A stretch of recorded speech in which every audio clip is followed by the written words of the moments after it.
जितनी देर हमारे प्रधानमंत्री, देश के प्रधानमंत्री रहे हैं, 12 साल हो गए हैं, लगभग उतने ही सालों के लिए जवाहरलाल नेहरू जी जेल में रहे। किस लिए? इस देश की आज़ादी के लिए।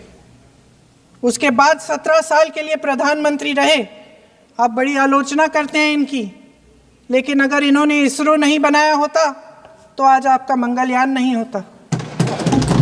अगर DRDO नहीं बनाया होता तो तेजस नहीं बनता। अगर IIT और IIM नहीं बनाए होते तो हम आज IT में आगे नहीं होते। अगर एम्स नहीं बनाया होता तो हम कोरोना की जब बड़ी चुनौती का सामना कैसे करते? हाँ, वही बना कुछ भी। इसका मतलब है इस मुद्दे का जवाब नहीं है आपके पास। अगर इन्होंने BHEL, गेल, सेल, भाखड़ा नंगल ये सब नहीं बनाया होता जो आप सब बेच रहे हैं, तो ये विकसित भारत कैसे बनता? और मत बताइए बाकी। पंडित जवाहरलाल नेहरू इस देश के लिए जिए। सुन लीजिए, बाकी भी बेच देंगे। पंडित जवाहरलाल नेहरू इस देश के लिए जिए और देश की सेवा करते करते उन्होंने दम तोड़ा। फिर भी सुन लीजिए, मेरी एक सलाह ले लीजिए। सर, मैं आपके माध्यम से सलाह दे रहे हैं, हम छोड़ना नहीं। सर, मैं आपके माध्यम से एक सलाह दे देती हूँ। हमारे प्रधानमंत्री महोदय 12 सालों से इस सदन में हैं, मैं मात्र 12 महीनों से हूँ। फिर भी छोटी सी सलाह है। उन्होंने अभी हाल ही में चुनाव था, कुछ महीनों पहले उन्होंने एक सूची निकाली थी कि विपक्षी दलों ने और विपक्ष के नेताओं ने कितने अपमान किए हैं इनके, और उसमें शायद 90-99 ऐसे उन्होंने अपमानों की सूची बनाई थी। तो मैं उनको एक छोटी सलाह देना चाहती हूँ कि नेहरू जी से जितनी भी शिकायतें हैं, जितनी भी गलतियाँ उन्होंने की आपके जहन में, जितनी भी गालियाँ देनी है, जितना भी अपमान करना है, उसकी भी एक सूची बना दीजिए। नहीं, बात खत्म नहीं है। 999 अपमान, 9999 अपमान, सूची बना दीजिए। और फिर हम एक समय निर्धारित करते हैं, जैसे हमने 10 घंटे आज वंदे मातरम पर हमने बहस किया है ना, उस तरह से हम अध्यक्ष महोदय जी से पूछेंगे, एक समय निर्धारित करेंगे, 10 घंटे, 20 घंटे, 40 घंटे, जितने घंटों में आपकी ये शिकायत पूरी हो जाए, माननीय सदस्य, आप शांत हो जाए और हम बहस कर लेंगे। लेकिन इस सदन का कीमती समय, जिसके लिए हमें यहाँ पे जनता ने भेजा है, जैसे हमें जनता की समस्याओं को हल करने के लिए चर्चा करनी चाहिए, इस्तेमाल करना चाहिए, उसको AC के लिए इस्तेमाल करिए। उसके बाद जैसे अंग्रेजी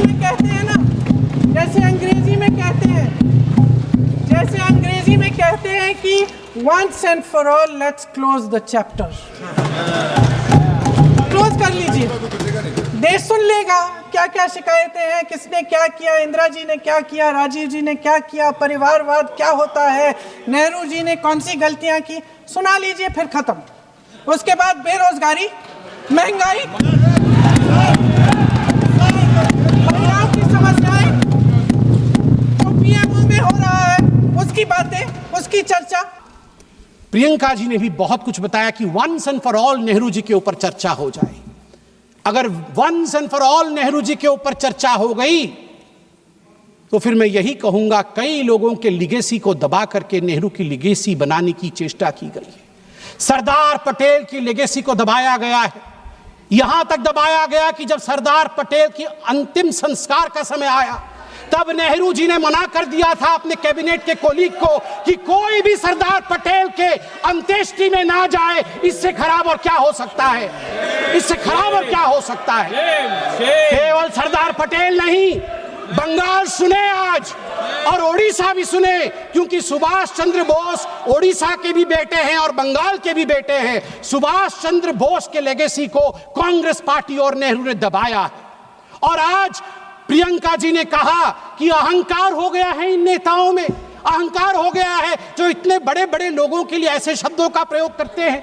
मैं कहना चाहूंगा आदरणीय प्रियंका जी से, प्रियंका जी, अहंकार किसके पास था, किस सरकार में था? एनसीईआरटी के 2012 के हिस्ट्री के किताब में देखिए, वो जो कार्टून है, जिस कार्टून में एक केंचुए के ऊपर बाबा साहेब अंबेडकर बैठे हुए हैं, केंचुए में लिखा हुआ है कॉन्स्टिट्यूशन ऑफ इंडिया, और पीछे हंटर लेके बाबा साहेब को कोड़े मार रहे हैं पंडित जवाहरलाल नेहरू। ये एनसीईआरटी के किताब में नेहरू को बड़ा और बाबा साहेब अंबेडकर को छोटा दिखाने के लिए कांग्रेस पार्टी ने किया था। और ये हिम्मत है कि कहते हैं कि हम अहंकारी है। बाबा साहेब अंबेडकर को जो कोड़े मारने के कार्टून को एनसीईआरटी के किताब में छाप सकता है, मैं उनसे पूछता हूं कि आप अहंकारी हैं या हम अहंकारी हैं? तीसरा विषय यहां पर मैं रखना चाहूंगा कि आज in a cartoon also you cannot insult Baba Saheb Ambedkar. I'm sorry that you feel that we can insult Baba Saheb Ambedkar. In a cartoon also you cannot. आज मैं कोट करना चाहूंगा श्री अरविंदो को, श्री अरविंदो जी को कोट करना चाहूंगा। महर्षि अरविंद कहते हैं, जब उनसे उनके शिष्य ने पूछा कि कांग्रेस पार्टी ने कई पैराग्राफ हटा दिए, केवल 2 स्टैंजा ही रखा है, दुर्गा नाम था उसमें, सरस्वती जी का वर्णन था, इसलिए हटा दिया गया।